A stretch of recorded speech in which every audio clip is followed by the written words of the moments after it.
कक्षा 7 के सभी छात्र छात्राओं का स्वागत है आज इस कक्षा में हम इकाई 10 जिसका नाम है चतुर्भुज के अभ्यास 10A के सभी प्रश्नों को हल करेंगे।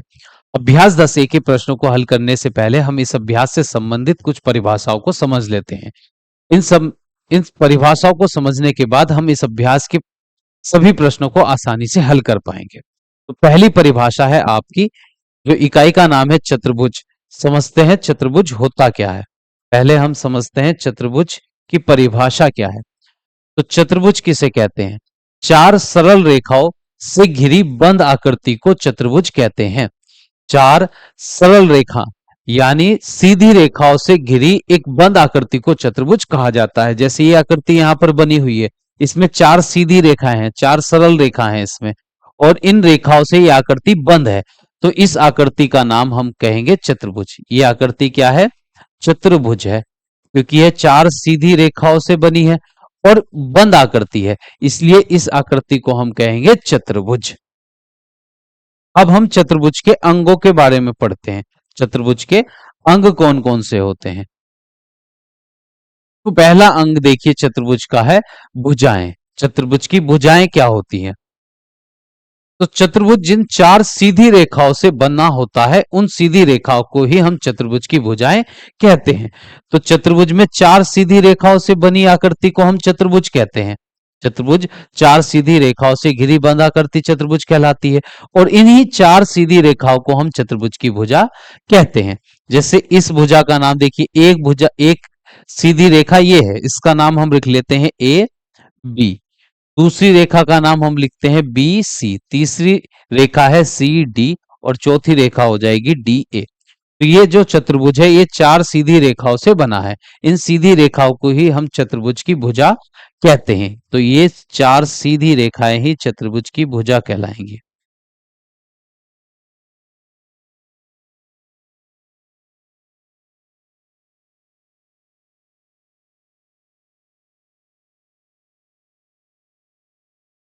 ये चार सीधी रेखाएं ही चतुर्भुज की भुजा कहलाएंगी। तो चतुर्भुज में होती हैं चार भुजाएं। इन चारों भुजाओं के नाम लिख लेते हैं हम, कि इन चारों भुजाओं के नाम यहां पर लिख लेते हैं। पहली भुजा है ए बी, एक भुजा का नाम ए बी। दूसरी भुजा है बी सी, तीसरी भुजा है सी डी, और चौथी भुजा हो जाएगी डी ए। तो इस प्रकार चतुर्भुज में चार भुजाएं होती हैं, क्योंकि चतुर्भुज चार सीधी रेखाओं से बना होता है, और चतुर्भुज जिन रेखाओं से बना होता है उन्हीं रेखाओं को चतुर्भुज की भुजाएं कहते हैं। तो इस प्रकार चतुर्भुज में होती हैं चार भुजाएं। अब अगला अंक है चतुर्भुज का शीर्ष। चतुर्भुज में चार शीर्ष होते हैं, चार शीर्ष। अब पहले समझते हैं चतुर्भुज के शीर्ष किसे कहा जाता है। तो जहां पर चतुर्भुज की दो भुजाएं मिलती हैं, जिस बिंदु पर चतुर्भुज की दो भुजाएं एक दूसरे को काटती हैं, एक दूसरे को प्रतिच्छेद करती हैं, वही बिंदु चतुर्भुज का शीर्ष कहलाता है। जैसे ये बिंदु ए है, यहां पर चतुर्भुज की दो भुजा ए बी और ये ए डी, दोनों भुजा एक दूसरे को बिंदु ए पर मिल रही हैं। ये बिंदु ए पर एक दूसरे को काट रही हैं, बिंदु ए पर एक दूसरे को प्रतिच्छेद कर रही हैं। तो इसलिए इस बिंदु को ही हम चतुर्भुज का एक शीर्ष कहेंगे। ये चतुर्भुज का एक शीर्ष है। इसी प्रकार देखिए, बिंदु बी पर भी चतुर्भुज की दो भुजा, एक तो ए बी और दूसरी है बी सी, दोनों भुजा एक दूसरे, ये बिंदु बी पर एक दूसरे से मिल रही है, इसलिए ये चतुर्भुज का दूसरा शीर्ष हो जाएगा, शीर्ष बी। अब देखिए बिंदु सी पर भी चतुर्भुज की दो भुजा एक दूसरे से मिल रही है, एक बी सी और दूसरी है सी डी। तो दोनों भुजा बिंदु सी पर एक दूसरे से मिल रही हैं, एक दूसरे को बिंदु सी पर काट रही हैं, तो ये बिंदु सी ही चतुर्भुज का कहलाएगा शीर्ष। बिंदु डी पर भी चतुर्भुज की दो भुजाएं एक दूसरे से मिल रही हैं, एक तो सी डी और एक है ए डी। तो बिंदु डी ये चतुर्भुज का कहलाएगा शीर्ष। इस प्रकार चतुर्भुज में हो जाते हैं चार शीर्ष। प्रत्येक चतुर्भुज में चार शीर्ष होते हैं। तो इस चतुर्भुज के शीर्षों के नाम अगर हम लिखें, तो एक शीर्ष ए है, दूसरा बी, तीसरा सी और चौथा है डी। अब बात करते हैं कोण। कोण क्या होता है? तो प्रत्येक शीर्ष पर, चतुर्भुज के प्रत्येक शीर्ष पर दो भुजाएं एक दूसरे से मिलती हैं।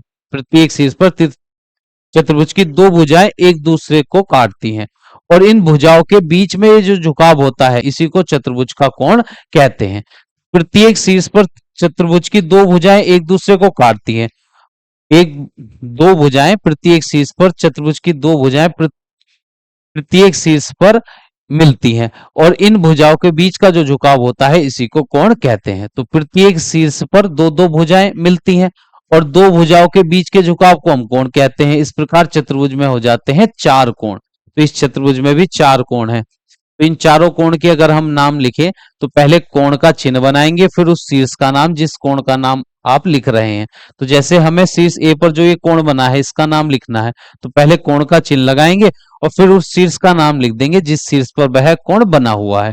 तो शीर्ष ए, कोण ए। दूसरे कोण का नाम लिखेंगे जो शीर्ष बी पर बना हुआ है, तो कोण का चिन्ह और फिर शीर्ष बी, बी लिख देंगे। फिर तीसरे कोण का नाम अगर हमको लिखना है तो कोण का चिन्ह लगाएंगे और उस शीर्ष का नाम लिख देंगे जिस पर वह कोण बना हुआ है। फिर चौथे शीर्ष का नाम लिखते हैं, चौथे कोण का नाम हो जाएगा कोण डी।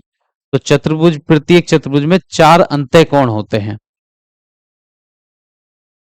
अब बात करते हैं सम्मुख भुजाएं।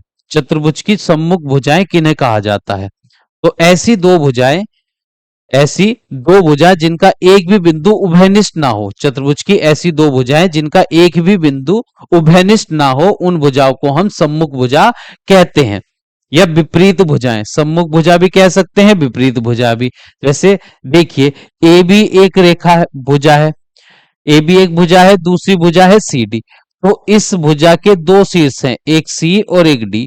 इस भुजा ए बी के दो शीर्ष सिरे हैं, एक ए और दूसरा बी। तो दोनों भुजाओं में एक भी सिरा उभयनिष्ठ नहीं है, ये एक दूसरे के आमने सामने है, इसलिए इन भुजाओं को हम कहेंगे सम्मुख भुजाएं। तो चतुर्भुज की ऐसी दो भुजाएं जो एक दूसरे के आमने सामने होती हैं, या आप ऐसे कह सकते हैं ऐसी दो भुजाएं जिनका एक भी बिंदु उभयनिष्ठ ना हो। तो कोई सा भी एक बिंदु दोनों में एक जैसा नहीं होता है, एक सिरा एक जैसा नहीं होता है।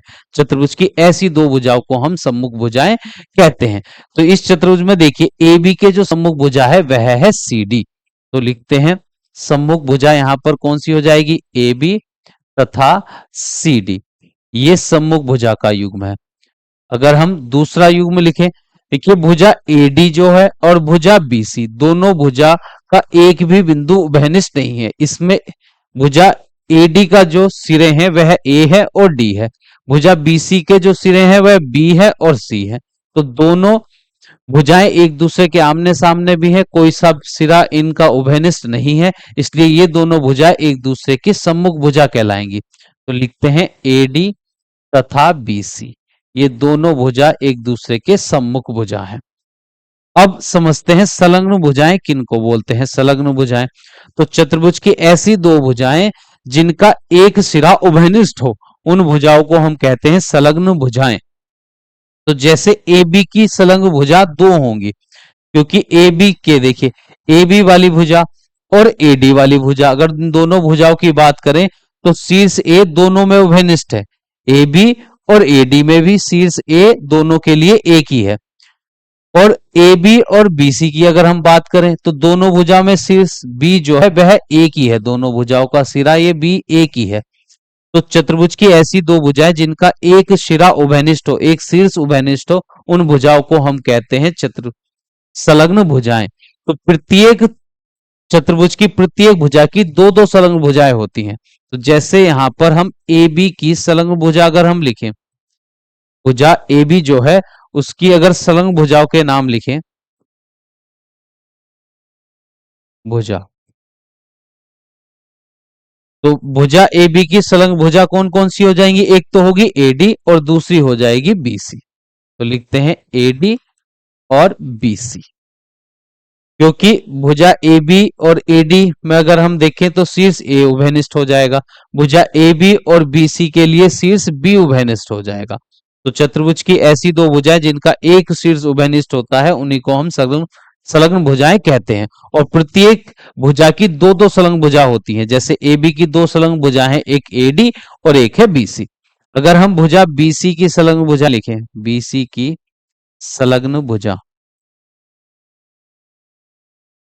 तो बीसी की जो संलग्न भुजा होंगी वह हो जाएंगी, देखिए बीसी के पास वाली दो भुजा देख लीजिए, एक तो ए बी है और एक सी डी है। तो लिखते हैं ए बी और सी डी। जब ए बी और ए बी और बी सी की बात करेंगे तो बी वाला सिरा दोनों में उभयनिष्ठ रहेगा, और बी सी और सी डी के लिए सी वाला सिरा एक दूसरे दोनों भुजाओं में उभयनिष्ठ रहेगा। तो भुजा बीसी की संलग्न भुजाएं दो हैं, एक ए बी और एक सी डी। फिर अगर हम भुजा सी डी की संलग्न भुजा लिखें, सी डी की संलग्न भुजाएं,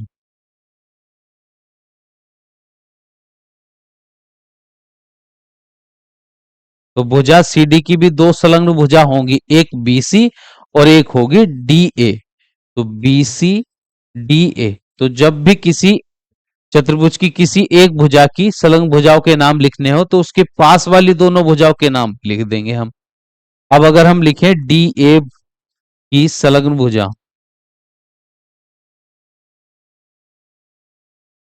डी ए की संलग्न भुजा यहां पर हो जाएगी, एक ए बी होगी और एक C D, A B C D. तो इस प्रकार हम किस चतुर्भुज की किसी एक भुजा की दोनों संलग्न भुजाओं के नाम लिख सकते हैं। अब समझते हैं विकर्ण क्या होता है, चतुर्भुज का विकर्ण क्या होता है। तो सम्मुख शीर्षों को मिलाने वाला रेखाखंड चतुर्भुज का विकर्ण कहलाता है। सम्मुख शीर्ष मतलब विपरीत शीर्ष, जैसे शीर्ष ए है और शीर्ष सी है, दोनों शीर्षों दोनों शीर्ष एक दूसरे के सम्मुख है, आमने सामने है, एक दूसरे के विपरीत है। तो ये इन दोनों शीर्षों को मिलाने वाला जो ये रेखाखंड है, यही चतुर्भुज का विकर्ण कहलाएगा। ये हो गया चतुर्भुज का विकर्ण। और प्रत्येक चतुर्भुज में दो विकर्ण होते हैं, तो बी और डी एक दूसरे के सम्मुख है, तो ये भी चतुर्भुज का हो जाएगा विकर्ण। तो लिखते हैं चतुर्भुज में दो विकर्ण होते हैं। इस चतुर्भुज में दो विकर्ण, एक तो है ए सी और एक है बी डी। फिर अगला अंग है चतुर्भुज का सम्मुख कोण। अब सम्मुख कोण कौन से होंगे? सम्मुख कोण चतुर्भुज के ऐसे दो कोण, ऐसे जो दो कोण जो एक दूसरे के सम्मुख हो, इनकी कोई भी भुजा उभयनिष्ठ नहीं होती। चतुर्भुज के ऐसे दो कोण जिसकी कोई भी भुजा उभयनिष्ठ ना हो, उन कोणों को हम सम्मुख कोण कहते हैं। जैसे देखिए कोण ए है और कोण सी है, कोण सी को बनाने वाली भुजा सी डी और बी सी है, कोण ए को बनाने वाली भुजा ए बी और ए डी है। तो इन दोनों कोणों की कोई सी भी भुजा उभयनिष्ठ नहीं है, कोई सी भी भुजा एक जैसी नहीं है, दोनों कोणों की तो एक जैसी नहीं है, इसलिए इन कोणों को हम कहेंगे चतुर्भुज के सम्मुख कोण। तो यहां पर हम सम्मुख कोण में अगर हम नाम लिखें तो कोण ए तथा कोण सी जो है वह सम्मुख कोण है। उसी प्रकार कोण बी और कोण डी जो होंगे ये भी सम्मुख कोण कहलाएंगे, क्योंकि इन कोणों को बनाने वाली जो दो दो भुजाएं हैं उनमें से कोई सी भी भुजा उभयनिष्ठ नहीं है। तो कोण बी तथा कोण डी चतुर्भुज के ऐसे दो कोण जिनमें कोई भी भुजा उभयनिष्ठ ना हो, उन कोणों को हम सम्मुख कोण कहते हैं। अब समझिए संलग्न कोण किसको बोलते हैं। तो चतुर्भुज के ऐसे दो कोण जिनमें एक भुजा उभयनिष्ठ हो, उन कोणों को हम संलग्न कोण कहते हैं। जैसे देखिए कोण ए का संलग्न कोण यहां पर कोण बी हो जाएगा। बी क्यों होगा? क्योंकि कोण ए जो है ए बी और ए सी से मिलकर बना है, कोण बी ए बी और बी सी से मिलकर बना है। तो दोनों कोणों के लिए भुजा ए बी जो है ये दोनों कोणों में आ रही है। तो ऐसे चतुर्भुज के ऐसे दो कोण जिनकी एक भुजा उभयनिष्ठ हो वे संलग्न कोण कहलाते हैं। तो यहां पर हम लिखेंगे कोण ए के संलग्न कोण, संलग्न कोण। तो कोण ए का जो संलग्न कोण होंगे वह दो होंगे, क्योंकि कोण ए का संलग्न कोण बी भी होगा और कोण ए का संलग्न कोण कोण डी भी होगा, क्योंकि कोण डी और कोण ए दोनों भुजाओं की दोनों कोणों की एक भुजा उभयनिष्ठ यहां पर डी ए हो जाएगी। तो प्रत्येक कोण के दो संलग्न कोण होते हैं, जैसे कोण ए का संलग्न कोण यहां पर हो जाएगा कोण बी और कोण डी। अगर हम कोण बी के संलग्न कोण लिखें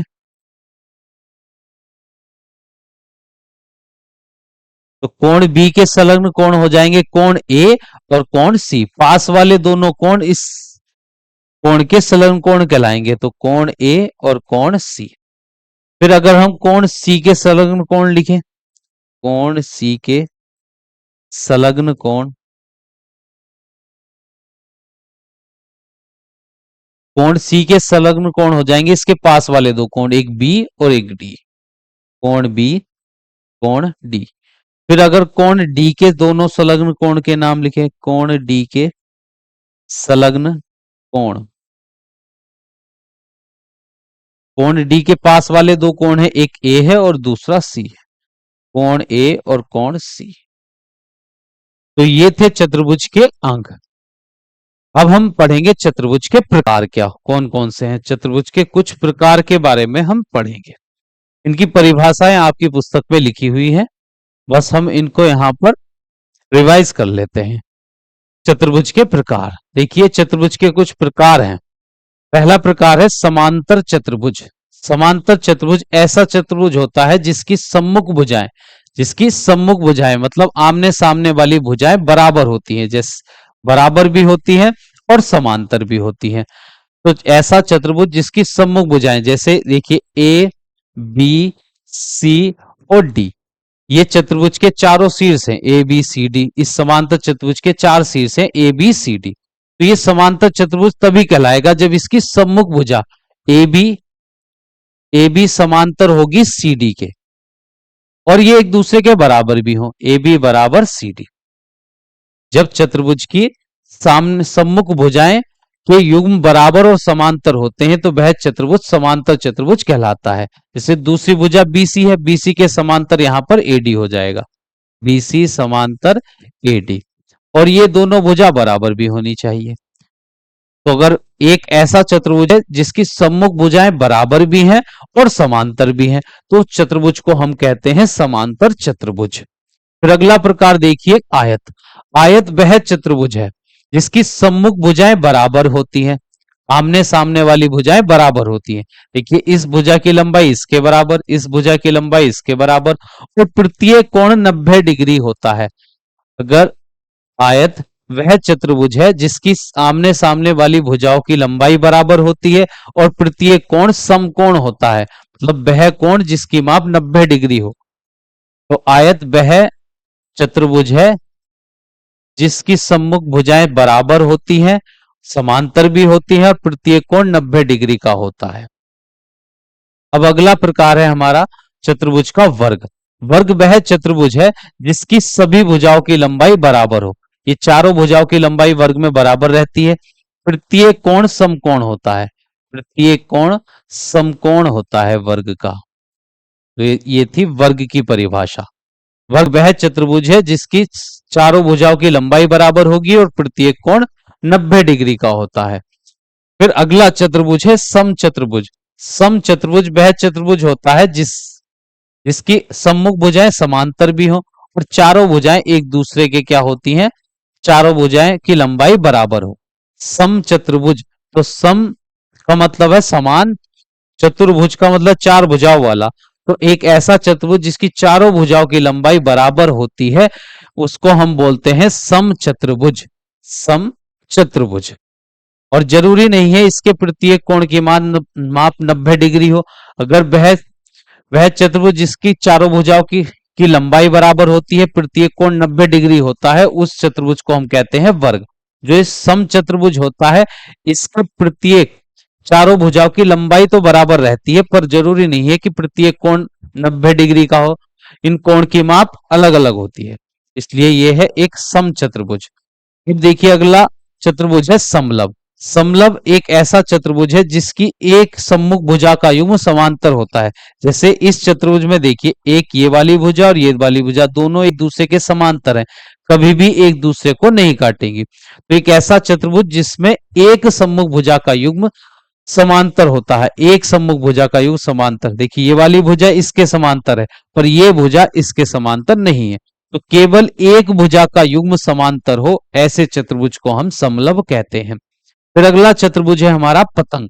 पतंग ऐसा चतुर्भुज है जिसकी दो आसन भुजाओं के युग्म, जिसके आसन भुजाओं के युग्म बराबर होते हैं। देखिए आसन भुजा इस भुजा के, आसन भुजा इसके पास वाली भुजा हो जाएगी, आसन भुजा कह लीजिए या संलग्न भुजा। फिर इनकी लंबाई बराबर होगी।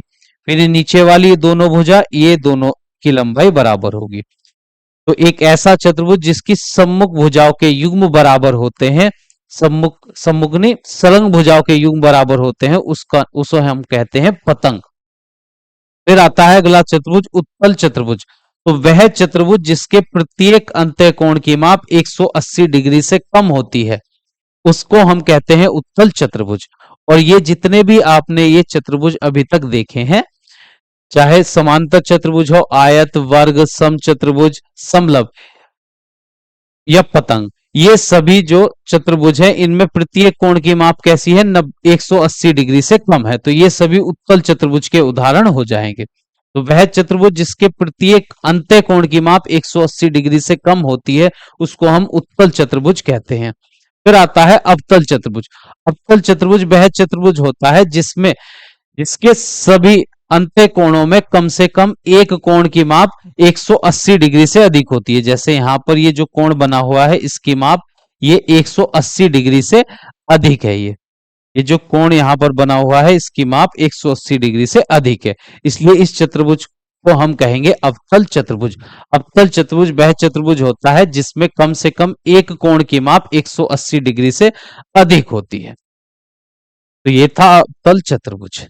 तो ये थे चतुर्भुज के कुछ प्रकार जिनकी परिभाषाएं आपकी पुस्तक में भी लिखी हुई है। अब हम इन परिभाषाओं पर आधारित अभ्यास 10A के सभी प्रश्नों को हल करेंगे। अभ्यास 10A का पहला प्रश्न आपके सामने है। प्रश्न संख्या 1 है, आकृति 10.10 चतुर्भुज ABCD में। इस प्रश्न में हमको एक चतुर्भुज दिया गया है ABCD, जिसमें कुछ बिंदु P, S, Q, T, R ये कुछ बिंदु दिए गए हैं इस चतुर्भुज में, और इस चतुर्भुज को देखकर इन प्रश्नों के उत्तर हमको देने हैं। तो पहला सवाल है, कितनी भुजाएं हैं इस चतुर्भुज में? कितनी भुजाएं हैं? देखिए इस चतुर्भुज में 4 भुजाएं हैं, AB, BC, CD और DA। तो इस चतुर्भुज की है 4 भुजाएं। तो पहले सवाल का उत्तर हो जाएगा 4। कितने अंतः कोण हैं? तो कितने अंत्य कोण है? इस चतुर्भुज में 4 शीर्ष हैं, तो 4 शीर्ष हैं तो प्रत्येक शीर्ष पर एक कोण बनेगा, तो यहां पर हो जाएंगे 4 कोण। 4 कोण। फिर अगला सवाल है, सम्मुख कोणों के कितने युग्म है? तो सम्मुख कोणों के युग्म बताने हैं हमको। तो सम्मुख कोण कैसे होते हैं? ऐसे दो कोण, चतुर्भुज के ऐसे दो कोण जिनकी कोई भी भुजा उभयनिष्ठ ना हो, ऐसे कोणों को हम सम्मुख कोण कहते हैं। तो कोण डी कोण बी के सम्मुख होगा, कोण सी कोण ए के सम्मुख होगा। तो दो युग्म होंगे, दो दो कोणों के सम्मुख कोणों के युग्म दो होंगे, उनके नाम हम लिख सकते हैं यहां पर। इधर लिख लेते हैं, कोण ए तथा कोण सी सम्मुख कोण है, कोण बी तथा कोण डी ये दोनों सम्मुख कोण के युग्म कहलाएंगे। तो चतुर्भुज के ऐसे दो कोण जिनकी कोई भी भुजा उभयनिष्ठ ना हो, उन्हीं को हम सम्मुख कोण कहते हैं। तो सम्मुख कोणों के दो युग्म हैं इस चतुर्भुज में। फिर अगला सवाल है, संलग्न भुजाओं के कितने जोड़े हैं? संलग्न भुजाओं के जोड़े हमको बताने हैं कितने हैं। तो संलग्न भुजा, प्रत्येक भुजा की दो दो संलग्न भुजाएं होती हैं। जब भी हमने पीछे समझा था, जैसे इस चतुर्भुज की अगर संलग्न भुजाओं की बात हम करें, देखिए अगर ए बी की संलग्न भुजा लिखें, ए बी की ए बी तथा ए बी के संलग्न भुजा कौन सी हो जाएगी? ए बी के पास वाली भुजा यहां पर ADB हो जाएगी, और ए बी के पास वाली BCB है। ए बी और BC संलग्न भुजा है, ए बी तथा CD भी संलग्न भुजा है। ये AD,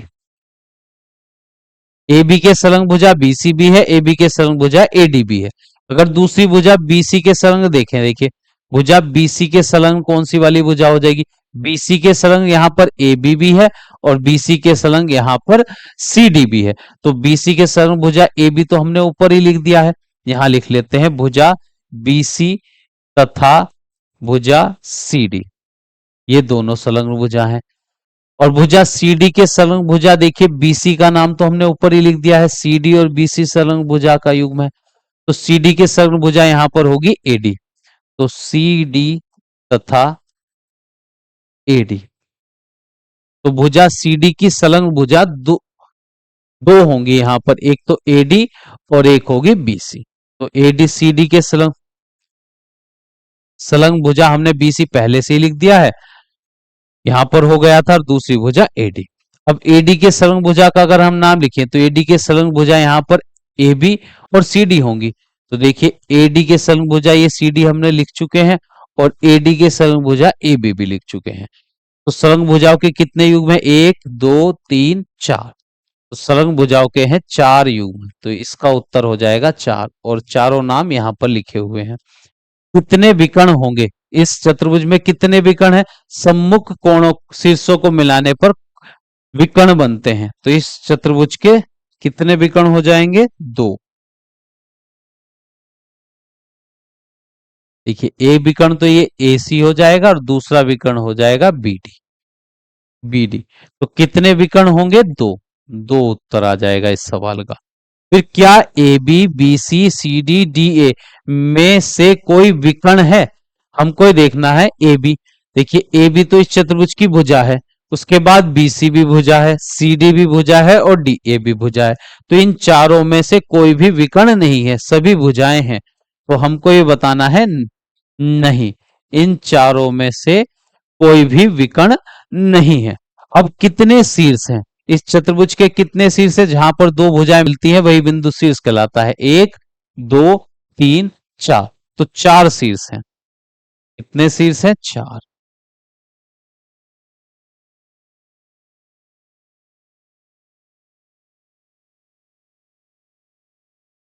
तो प्रश्न संख्या एक हो चुकी है कंप्लीट। अब हम चलते हैं अगले प्रश्न पर।